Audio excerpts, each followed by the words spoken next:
എല്ലാവർക്കും നമസ്കാരം. എൻ്റെ കൂടെയുള്ളത് കെ.വി. ഗണേഷ് മാഷാണ്. കെ.വി. ഗണേഷ് മാഷെ കുറിച്ച് ഒരൊറ്റ വാചകത്തിൽ പറയുകയാണെങ്കിൽ തൃശ്ശൂരിൻ്റെ നാടക ഭൂമികയെ ചലിപ്പിക്കുന്ന സജീവമാക്കുന്ന ഒരു വ്യക്തി എന്നുള്ളതാണ് ഏറ്റവും പ്രധാനം. എൻ്റെ മനസ്സിലുള്ളൊരു കാര്യമാണ്. രംഗചേതനയെക്കുറിച്ച് കഴിഞ്ഞ വീഡിയോയിലൊക്കെ ഞാൻ പറഞ്ഞതാണ്. വർഗീസ് മാഷും കെ.വി. ഗണേഷും കൂടിയാണ് ഒരുപക്ഷെ ഇന്ത്യയിൽ തന്നെ നിരന്തരം ആഴ്ചയിലൊരിക്കൽ എല്ലാ ഞായറാഴ്ചകളിലും നാടകം നടക്കുന്ന ഏക സ്ഥലം തൃശ്ശൂരാണ്.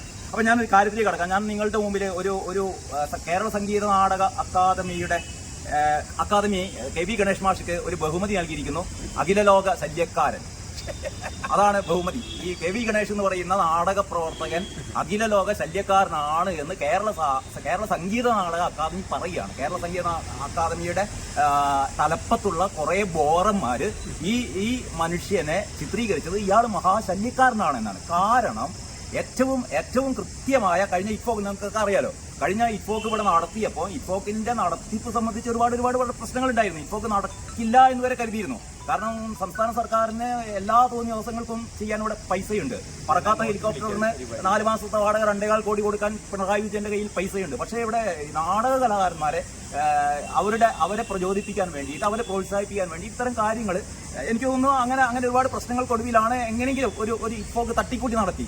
പക്ഷെ ആ ഇഫോക്കിന്റെ ഉദ്ഘാടന ചടങ്ങിൽ തനി തോന്നിവാസം അല്ലെങ്കിൽ തെമ്മാടിത്തായിരുന്നു ഇവിടുത്തെ സംഗീത നാടക അക്കാദമിക ചെയ്തത്. ഒരുപക്ഷെ അത് പൊതുസമൂഹത്തിൽ ചിലപ്പോൾ അങ്ങനെ തോന്നിയിരിക്കില്ല. പക്ഷെ നാടകത്തെ സ്നേഹിക്കുന്ന, നാടകത്തെ നെഞ്ചിലേറ്റി നടക്കുന്ന ഒരാളെ സംബന്ധിച്ചിടത്തോളം അക്കാദമി നടത്തുന്ന, പ്രത്യേകിച്ച് സംഗീത നാടക അക്കാദമി നടത്തുന്ന ഇത്തരം തോന്നിവാസങ്ങൾക്കെതിരെ പ്രതികരിക്കുക എന്നുള്ളത് ഒരു നാടക കലാകാരന്റെ ഒരു സ്വാതന്ത്ര്യമാണ്. അപ്പോഴാണ് നാടകക്കാരനാകുന്നത്. ഈ അടിമക്കമ്മികൾ ഒരിക്കലും നാടകക്കാരനാവില്ല. അപ്പൊ സംഗീത നാടക അക്കാദമിയിൽ ഇങ്ങനെ ഒരു കഴിഞ്ഞ ഇഫോക്കിന്റെ സമയത്ത് ഗണേഷ് മാഷ് വളരെ കൃത്യമായ ചില അഭിപ്രായങ്ങൾ പറഞ്ഞു കഴിഞ്ഞപ്പോൾ നമ്മുടെ കേരള സംഗീത നാടക അക്കാദമി ഇദ്ദേഹത്തിന് കഴിഞ്ഞ ദിവസം ഒരു ഇൻഡാസ് അയച്ചിട്ടുണ്ട്. അതിൽ പറഞ്ഞത് നമ്മൾ വായിച്ച് ആരും ചിരിക്കേണ്ട, ഇങ്ങനെയാണ് അതിന്റെ തുടക്കം. വിഷയം ബഹുമാനപ്പെട്ട മുഖ്യമന്ത്രിയുടെ പരാതി പരിഹാര സെല്ലിലേക്ക് കെ.വി. ഗണേഷ് കുയിലംപറമ്പിൽ തൃശൂർ സമർപ്പിച്ച നിവേദനം. അത് മുഖ്യമന്ത്രിയുടെ ഓഫീസിലെ ഒരു നമ്പറൊക്കെ ഇട്ടിട്ട് ഇത്ര നമ്പർ 10 എന്ന് പറഞ്ഞിട്ടാണ് ഇത് വന്നത്. എന്നൊരു ഫസ്റ്റ് പാരഗ്രാഫ് ഇങ്ങനെയാണ്: ഇഫോക്ക് 2025 ഉദ്ഘാടന പരിപാടിയെക്കുറിച്ച് കെ.വി. ഗണേഷ് നൽകിയ പരാതി ദുരുപദിഷ്ടവും സംഗീത നാടക അക്കാദമിക്കെതിരെ വർഷങ്ങളായി തുടർച്ചയായി ടിയാൻ നടത്തുന്ന വ്യാജ പ്രചാരണങ്ങളുടെയും പരാതി പരമ്പരകളുടെയും തുടർച്ചയാണെന്നും അറിയിക്കുന്നു. തൃശ്ശൂരിലെ സർക്കാർ സ്ഥാപനങ്ങളിൽ ഏറ്റവും അധികം ശുചിത്വം പുലർത്തുകയും ഹരിതചട്ടങ്ങൾ പാലിക്കുകയും ചെയ്യുന്ന സ്ഥാപനമാണ് കേരള സംഗീത നാടക അക്കാദമി എന്നൊക്കെ പറഞ്ഞാണ് തുടങ്ങുന്നത്. ഏതായാലും ഞാൻ എന്റെ ഈ ആമുഖം ദീർഘിപ്പിക്കുന്നില്ല. ഗണേഷ് മാഷ് എന്താണ് യഥാർത്ഥത്തിൽ അന്ന് അവിടെ സംഭവിച്ചത്, ഗണേഷ് മാഷ് എന്തായിരുന്നു പ്രതികരിച്ചത് എന്നുള്ളത് ഗണേഷ് മാഷ് തന്നെ പറയട്ടെ. മാഷ് എന്തായിരുന്നു സംഭവം? ഈ സംഗീത നാടക അക്കാദമിയുടെ ഇഫോക്ക് എന്ന് പറയുന്നത് അതിന്റെ തുടക്കത്തിൽ നിന്ന് അത് വളരെ വ്യതിചലിച്ച് ഒരു മോശപ്പെട്ട അവസ്ഥയിലേക്ക് എത്തി നിൽക്കുകയാണ്. അതിന്റെ അവസാനത്തെ അധ്യായമാണ് ഇപ്പോൾ കഴിഞ്ഞത്. ഓരോ വർഷവും അത് മോശമായിക്കൊണ്ടിരിക്കുന്നു. ഇപ്പോൾ കഴിഞ്ഞ വർഷം ഇഫോക്ക് നടത്തുന്നതിന് ഇവർ ചെയ്ത പണി എന്താ വെച്ച് കഴിഞ്ഞാൽ ഒരു 30-ലധികം മരങ്ങൾ മുറിച്ച് അതിൽ 16 മരങ്ങൾ കടയോടെ മുറിച്ചതിന്റെ ഫോട്ടോഗ്രാഫ്സ് എൻ്റെ കയ്യിലുണ്ട്. അതായത് കഴിഞ്ഞതിന്റെ മുമ്പ് അത് വേണമെങ്കിൽ അന്നും നമ്മൾ ഈ പറഞ്ഞ പോലെ നമുക്ക് പറ്റാവുന്ന എന്ന് പറഞ്ഞ ജനങ്ങളോട് പറയുക, ഫേസ്ബുക്കിലിടുക, പത്രപ്രവർത്തകരോട് പറയുക. പത്രക്കാർ ആരും അത് വാർത്തയാക്കിയില്ല. തേക്കിൻകാട് മൈതാനത്തിൽ ഒരു ആല് മുറിച്ചതിൽ ഗംഭീര വാർത്തയാക്കി. അതേ സമയത്ത് തന്നെയാണ് ഇവിടെ ഒരു 30-ലധികം മരങ്ങൾ കടയോടുകൂടി നല്ല പ്ലാവൊക്കെ ഒരാളിങ്ങനെ പിടിച്ചാൽ പിടിയെത്താത്ത ഈ മരങ്ങൾ മുറിച്ചത് അവതരണത്തിന് വേണ്ടിയിട്ടൊന്നും ആവണമെന്നില്ല. കാരണം അവതരണത്തിന് ഒരു ശല്യം ഇല്ലാത്ത സ്ഥലം. ആർട്ടിസ്റ്റ് കോട്ടേജിനോട് ചേർന്നുള്ള മരങ്ങളൊക്കെ അന്നും മാഷ് പ്രതികരിച്ചു. അന്നും ഞാൻ എന്റെ ഈ കാര്യത്തിന് അത് എനിക്ക് അതിന്റെ സവിശേഷത എന്താ വെച്ച് കഴിഞ്ഞാൽ ഇവർ ആ മരങ്ങളൊക്കെ മുറിച്ച് കഴിഞ്ഞിട്ട് ആ കഴിഞ്ഞ വർഷം ഇവരുടെ ഒരു ഐക്കണായിട്ട് ഒരു പ്ലാസ്റ്റിക്കും ഇരുമ്പും ചേർത്ത് ഒരു മരം ഉണ്ടാക്കി.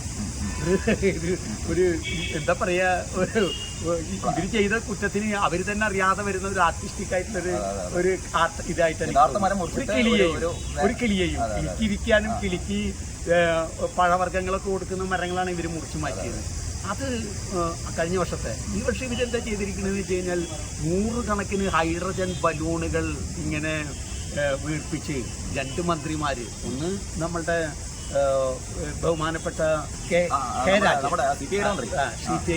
രാജൻ നമ്മളുടെ മന്ത്രി, അതേപോലെ തന്നെ ബിന്ദു ടീച്ചർ വിദ്യാഭ്യാസ സാമൂഹ്യക്ഷേമ വകുപ്പ് മന്ത്രി, ഇവർ രണ്ടുപേരും തൃശ്ശൂർ ജില്ലാ കളക്ടർ അടക്കമുള്ള VIP-കളൊക്കെ ചേർന്ന് നൂറുകണക്കിന് ബലൂണുകൾ ഇങ്ങനെ ആകാശത്തേക്ക് എന്ന് പറയുന്ന നാടകോത്സവത്തിൽ ചെയ്യുന്ന ഏറ്റവും സർഗാത്മകമായിട്ടുള്ള ഒരു ഉദ്ഘാടന ചടങ്ങെന്നാണ് എനിക്ക് ചിരിയാണ് വന്നത്. കാരണം ഇത്രയും കുട്ടികളുടെ പരിപാടികൾക്ക് പോലും ഇപ്പോൾ ബലൂൺ പറത്തി വിടുക എന്ന് പറയുന്നത് ഏറ്റവും പരിഷ്കൃത സമൂഹത്തിന് ചേർന്ന ഒരു പരിപാടിയല്ല. ഹൈഡ്രജൻ ബലൂൺ ഈ ഹൈഡ്രജൻ ബലൂൺ നിരോധിച്ചിട്ടില്ല എന്ന് പറയും. പക്ഷേ ഹൈഡ്രജൻ ബലൂണുകൾ പറത്തി വിട്ട് കഴിഞ്ഞാൽ ഏതെങ്കിലും ഒരു സ്ഥലത്ത് വിട്ട് ചെന്ന് എവിടെയെങ്കിലും ഡംപ് ചെയ്യും. അത് ചിലപ്പോൾ ഒരു ഇലക്ട്രിക് ആയിട്ടുള്ള ട്രാൻസ്ഫോമർ ഇതിലോ ഒക്കെ ചെന്ന് അത് പൊട്ടുകയാണെങ്കിൽ അവിടെ ഒരു തീപിടുത്തം ഉണ്ടാവാനൊരു സാധ്യതയുണ്ട്. അല്ലെങ്കിൽ ചെറിയ കനലുകൾക്കുള്ളിടത്ത് ചെന്ന് പൊട്ടുകയാണെങ്കിൽ മരങ്ങളിൽ, കായലിൽ, കടലിൽ, പുഴകളിൽ ഒക്കെ, കുളങ്ങളിലൊക്കെ ചെന്ന്, കാട്ടിൽ ഒക്കെ ചെല്ലുമ്പോൾ ഇവിടെ ഉണ്ടാവുന്ന പ്രശ്നം എന്താ വെച്ചാൽ അവിടെ പക്ഷികൾ കളറൊക്കെ കണ്ട്, പച്ച, മഞ്ഞ, ചുവപ്പൊക്കെ കണ്ട് പക്ഷികൾ വന്ന് കൊത്തുന്നു, മീനുകൾ തിന്നുന്നു, മൃഗങ്ങൾ തിന്നുന്നു. അത് വലിയൊരു പൊല്യൂഷൻ തന്നെയാണ്. അതിൻ്റെ അത്ര വിശാലമായ അർത്ഥത്തിലേക്ക് ഇവർ പോയിട്ടില്ല. ഇതൊക്കെ പാരിസ്ഥിതിക പ്രശ്നമാണ് മാഷ് പറഞ്ഞത്. അതെ അതെ, പാരിസ്ഥിതികമായിട്ട് ഇത് എന്ന് പറയുന്നതിന്റെ ഒരു ഇതിന് ബലൂൺ പറത്തുന്നതിൽ ഒരു സ്ഥാനമില്ല. പക്ഷെ അതൊരു ഗംഭീര സംഭവമായിട്ട് നാരണാവ് ഇവരെ ഈ സർഗാത്മക ഉപദേഷ്ടാക്കൾ എന്നുള്ളത് പരിശോധിക്കപ്പെടുന്ന ഒരു കാര്യം, കഴിഞ്ഞ 2 വർഷമായിട്ട് പരിശോധിക്കപ്പെടേണ്ട ഒരു കാര്യമാണ്. ഇതിനെതിരെയാണ് ഞാൻ പൊല്യൂഷൻ കൺട്രോളിന്, ശുചിത്വ മിഷന്, കോർപ്പറേഷന്, ബഹുമാനപ്പെട്ട മുഖ്യമന്ത്രിക്കും ഇന്ന സ്ഥാപനങ്ങൾക്ക് ഞാൻ ഈ പരാതി കൊടുത്തിട്ടുണ്ടെന്ന് പറഞ്ഞിട്ട് മുഖ്യമന്ത്രിക്കും ഒരു പരാതി. അപ്പോൾ അതിന് ബഹുമാനപ്പെട്ട മുഖ്യമന്ത്രിക്ക് ഇവർ കൊടുത്ത മറുപടിയുടെ കോപ്പിയാണ് എനിക്ക് അയച്ചു തന്നിരിക്കുന്നത്. സംഗീത നാടക അക്കാദമിയുടെ ഈ ലെറ്റർ പേഡിലാണ്. എന്നെ സംബന്ധിച്ചിടത്തോളം ഈ ലെറ്റർ പേഡിൽ ഇവരിത് എഴുതി തരുന്നത് വലിയ സന്തോഷമുള്ള ഒരു കാര്യമാണ്. കാരണം ഞാൻ ഒരിക്കലും ഇവരുടെ പുറം ചൊറിയുന്ന ഒരാളല്ലെന്ന് ഇതിൽ പരം വലിയൊരു നാടക അക്കാദമിയുടെ ഒരു ഫെലോഷിപ്പോ അല്ലെങ്കിൽ ഒരു പുരസ്കാരം കിട്ടുന്നതിനേക്കാൾ ഉചിതമായ ഒരു കാര്യമാണ് ഇത്. തീർച്ചയായിട്ടും ഞാനൊരു ജീവനുള്ള നാടകക്കാരനാണെന്ന് ഇതിലൊരു വാദ്യം എന്നറിയോ, കഴിഞ്ഞ കുറെ കാലമായി ഇതേ വ്യക്തി അക്കാദമിക്കെതിരെ നിരന്തരം തുടരുന്ന കടന്നാക്രമണങ്ങളുടെ അവസാനത്തെ അധ്യായം, തുടർന്നുകൊണ്ടേയിരിക്കുകയാണ്. ഇതിന് മറുപടി കൃത്യമായിട്ടും ഈ കത്ത് തയ്യാറാക്കിയവരാരാണോ അവർ കൃത്യമായിട്ടും ഇതിന് മറുപടി തന്നേ പറ്റൂ. കാരണം വെച്ച് കഴിഞ്ഞാൽ ഒന്ന് പേര് വെക്കാതെ നിരന്തരം ആക്രമിച്ചുകൊണ്ടിരിക്കുന്ന ഒരാൾ ഞാൻ, അത് ഇവർ തെളിയിക്കും. പിന്നെ തന്നെയല്ല, വർഷങ്ങളായിട്ട് ഞാൻ എന്താണ് ഇവിടെ ചെയ്തുകൊണ്ടിരിക്കുന്നത് എന്നുള്ളത് ഇവർ ഇതിന് മറുപടി പറഞ്ഞേ പറ്റൂ. കേരള മുഖ്യമന്ത്രിക്ക് ഇത് അയക്കുന്നു എന്ന് പറഞ്ഞു കഴിഞ്ഞാൽ ഇത് കേരളത്തിന് അവകാശപ്പെട്ടതാണ്. കേരളത്തിൻ്റെ മുമ്പിലാണ് ഒരു നാടകക്കാരൻ എന്നുള്ള നിലയ്ക്ക്, ഒരു കലാകാരൻ എന്നുള്ള നിലയ്ക്ക്, മറ്റൊരു തൊഴിലില്ലാതെ നാടകം കൊണ്ട് ജീവിക്കുന്ന ഒരാളെ ഈ സ്ഥാപനം അപമാനിച്ചിരിക്കും. അതൊരു കാര്യം. പക്ഷേ ഞാൻ മനസ്സിലാക്കുന്നതേ ഏറ്റവും ജനാധിപത്യ വിരുദ്ധമായ ഒരു കാര്യമാണ്. അതെ, തീർച്ചയായിട്ടും ഒരു സ്ഥാപനത്തിനെതിരെ നമ്മൾ ജനാധിപത്യ സ്ഥാപനത്തിനെതിരെ പ്രതികരിക്കാൻ പാടില്ല എന്ന് പറഞ്ഞാൽ നാടക കലാകാരന്മാരല്ലാതെ പിന്നെ ആരാണ് പ്രതികരിക്കുക? അതന്നെയാണ് അതിന്റെ വസ്തുത. അല്ല, അങ്ങനെ ഒരു സാധനം എഴുതിയിട്ട് ഒരുപക്ഷെ ഇത് ആദ്യമായിട്ടായിരിക്കും ഇങ്ങനത്തെ ഒരു സംഭവം. ഇങ്ങനത്തെ ഇതിന് തമ്മാടിത്തം എന്നല്ലാതെ വേറെ ഒരു വാക്ക് എനിക്ക് പറയാനില്ല. പക്ഷെ അത്ര കടന്നിട്ട് ഗണേശ് മാഷ് ചിലപ്പോൾ പറയില്ല എങ്കിലും ഇനി എന്താ ഭാവി പരിപാടി? ഇതിന്റെ പരിപാടി എന്ന് വെച്ചാൽ ഞാനിപ്പോൾ 2-3 സ്ഥാപനങ്ങളിൽ നിന്നും കൂടി ഇതിന്റെ മറുപടി എനിക്ക് കിട്ടേണ്ടതുണ്ട്. അപ്പോൾ ഇത് സംഗീത നാടക അക്കാദമി മുഖ്യമന്ത്രിക്ക് അയച്ചതിൻ്റെ കോപ്പിയാണ് എനിക്ക് അയച്ചു തന്നിരിക്കുന്നത്. അപ്പോൾ അതിനുശേഷം ഇത് ഞാൻ പൊതുജനങ്ങൾക്ക് വേണ്ടി ഇത് പബ്ലിഷ് ചെയ്യും. എനിക്ക് ഉത്തരവാദിത്തപ്പെട്ട ഇപ്പോൾ ചില വക്കീലുമാരായിട്ട് ഞാൻ ഡിസ്കസ് ചെയ്തിട്ടുണ്ട്. 1-2 ആളുകൾ കൂടിയായിട്ട് ഡിസ്കസ് ചെയ്തതിന് ശേഷം ഇതിൻ്റെ നിയമപരമായിട്ട് ഇതിലെനിക്ക് സാധിക്കും. തീർച്ചയായിട്ടും എനിക്ക് തോന്നുന്നു ഇതിന് ഒരു മാനനഷ്ട കേസ് ടെക്നിക്കലായിട്ടൊരു അങ്ങനെ ഒന്ന് കൊടുക്കാം. അല്ല, അത് തീർച്ചയായും ചെയ്യേണ്ടതാണ്. കലാകാരന്മാരെ ആദരിക്കേണ്ട സമൂഹം ആളാണ്, അല്ലെങ്കിൽ ഒരു സ്ഥാപനമാണ്. പ്രത്യേകിച്ചും കേരള സംഗീത നാടക അക്കാദമി എന്ന് പറയുന്ന ഒരു സ്ഥാപനമാണ് ഇങ്ങനെ ചെയ്തത് അല്ലേ? എനിക്കിപ്പോൾ കഴിഞ്ഞൊരു 35-36 വർഷത്തെ ഒരു സംഗീത നാടക അക്കാദമിയുടെ പരിചയം എനിക്കുണ്ട്. ആ പരിചയത്തിൻ്റെ വെളിച്ചത്തിൽ ഞാൻ ഒന്നുകൂടി പറയുകയാണ്, ഇപ്പോൾ നിലവിലുള്ള സംഗീത നാടക അക്കാദമി കഴിഞ്ഞ 36 വർഷത്തിനിടയിൽ ഏറ്റവും മോശം സംഗീത നാടക അക്കാദമി ആരായിരുന്നു വെച്ച് കഴിഞ്ഞാൽ അധികാരികൾ ആരായിട്ട് തന്നെ ഇപ്പോൾ ഭരിച്ചുകൊണ്ടിരിക്കുന്നവരാണ്. അല്ല, മാത്രമല്ല നമ്മള് ഈ ഇപ്പം പറഞ്ഞുകൊണ്ടിരിക്കുന്നത് കേന്ദ്രത്തിലെ BJP സർക്കാർ ഫാസിസ്റ്റ് ആണോ, നിയോ ഫാസിസ്റ്റ് ആണോ, ഫാസിസത്തിലേക്കുള്ള വരവാണോ തുടങ്ങിയ കാര്യങ്ങൾ ചർച്ച ചെയ്യുന്നുണ്ട്. പക്ഷെ ഇവിടെ ഫാസിസം വന്നു. തീർച്ചയായിട്ടും അല്ലേ? ഇത് കേരള സംഗീത അക്കാദമിയിൽ ഫാസിസം വന്നതിന്റെ തെളിവാണിത്. ഒരു മുഖ്യമന്ത്രിക്ക് എനിക്ക് കൂടി അവകാശപ്പെട്ടതല്ലേ കേരളത്തിന്റെ മുഖ്യമന്ത്രി. അത് പിന്നെ എനിക്കൊരു പരാതി കൊടുക്കാൻ ബാധപ്പെട്ട.